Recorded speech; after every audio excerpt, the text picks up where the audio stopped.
Hello, Bill Greenberg with PhoneScholar.com. Today is Tuesday, April 26th, 2011.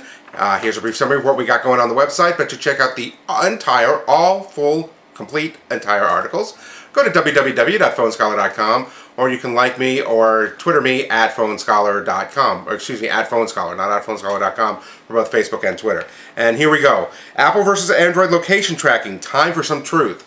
And J.R. Raphael with Computer World, who you've now known to come as one of my favorite writers, talked about, last week I put an article out about how the Apple and iPad are literally tracking your every movement, taking all the information, storing it in the phone, and then when you sync the phone to the computer, that information is also going into the computer. So if somebody gets your phone or your computer, they have the ability to see where you've been for a long period of time. Basically, when Steve Jobs was asked about that, he says, "We don't track. The info circulating around is false."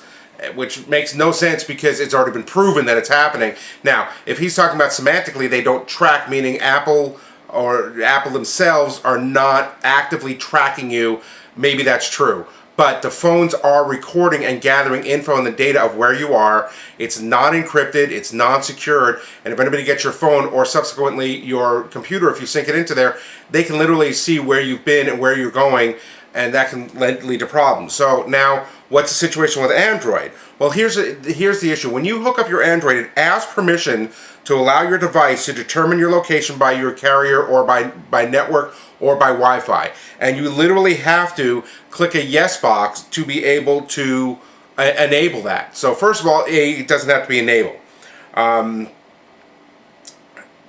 The tracks have been known, and this is from a Wall Street Journal test. They've tested this, Wall Street Journal. The tracks are anonymous. In other words, the only data code is connected to the device itself, which is also anonymous. There's no personal information, no anything. The cache is stored, and it's only visible by administrator access, which means you can't even get into your own stuff unless you're the administrator of it. Nobody else will be able to. It also will track only the recent location. Older entries are completely deleted as the newer ones are entered, and the phone information on the phone does not sync into your computer. So this is the difference between Android and the iPhone. What's going on with the iPhone? There still is no answer from Apple, and except for what Steve Jobs has said. And there's actually a link to an article that says the Windows Phone 7 doesn't track at all. That's really the most secure out of all those for this situation. So pretty interesting. Go ahead and check that out. Next, Sony S1 and S2 Android tablets. Official, coming autumn of 2011. And for the longest time, Sony wasn't sure if they were going to get into the fray, but they have, and they've come up with some pretty cool things. The S1, there's two videos on there. One's a Sony promo for the products, and one is of one of the Sony executives at the actual Tokyo press conference showing the products. The S1 is a 9.4-inch screen, just a regular slate tablet, except instead of being completely flat on the back, it's wedged. So it looks like a wedge with a little kind of lip coming from behind. So when you set it down, it sets up a little bit, and they said, Sony states it's very much easier to hold. It's going to have honeycomb, it's going to have front and rear cameras, NVIDIA Tegra 2 dual-core processors. It also is going to have an infrared area on there, so you can actually use other Sony products, you can use it as a remote. So now you can have one item. Now, it's kind of hard. You're going to have to be holding up a tablet like this to do your remote as opposed to a remote like this. You're going to use it, who knows, but it's going to be available. It's also going to have DLNA, so you can wirelessly transfer digital information from that to a DLNA-enabled TV or monitor.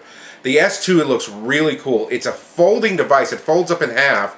And it's a dual screen. It has dual 5.5-inch. Now, so far I know like the Kyocera Echo has not been well received as a dual screen unit, but this looks pretty cool because it's also going to be PlayStation certified. And the way it works is the games are going to be on the top screen, and then you're going to have touch controls on the bottom screen. And in the video it shows that, so it looks pretty cool. That's also going to have the honeycomb and the dual-core processors. Like I said, a dual screen 5x5, and literally you can fold it up and fit it into a jacket pocket. So it looks pretty cool. Next, Incredible 2, coming to Verizon Wireless on April 28th, this Thursday, $199.99. Basically, a lot the same as the regular Incredible, except it went from a 3.7-inch screen to a 4-inch Super AMOLED screen, supposedly a lot brighter. They say they have an upgraded 1 gigahertz processor. Not quite sure what that means, but it's a single core, not a dual core.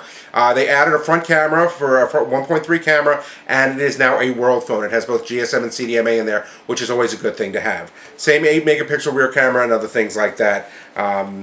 So, and I put links to the Verizon Wireless and all this stuff to that.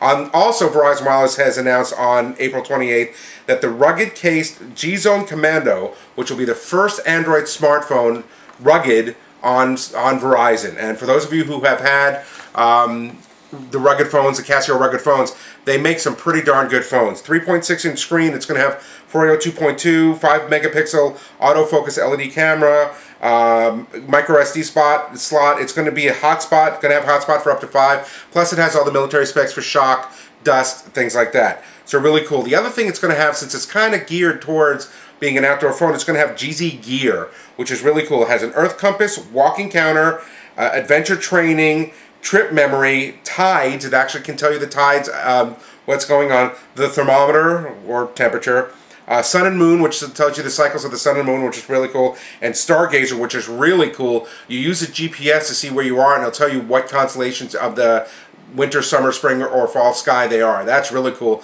I wouldn't mind it for that because I always love looking at the stars, so I think that'd be great. And then lastly, this is under categories, under Sprint, Nexus S4G Sprint. I announced this yesterday that it was a pre-sale at Best Buy. Well, now it is definitely coming out May 8th on Sprint. There's a press release for it and links to it, so go ahead and check that out. That's all I got for you today. I hope you have a terrific day. I will talk to you tomorrow.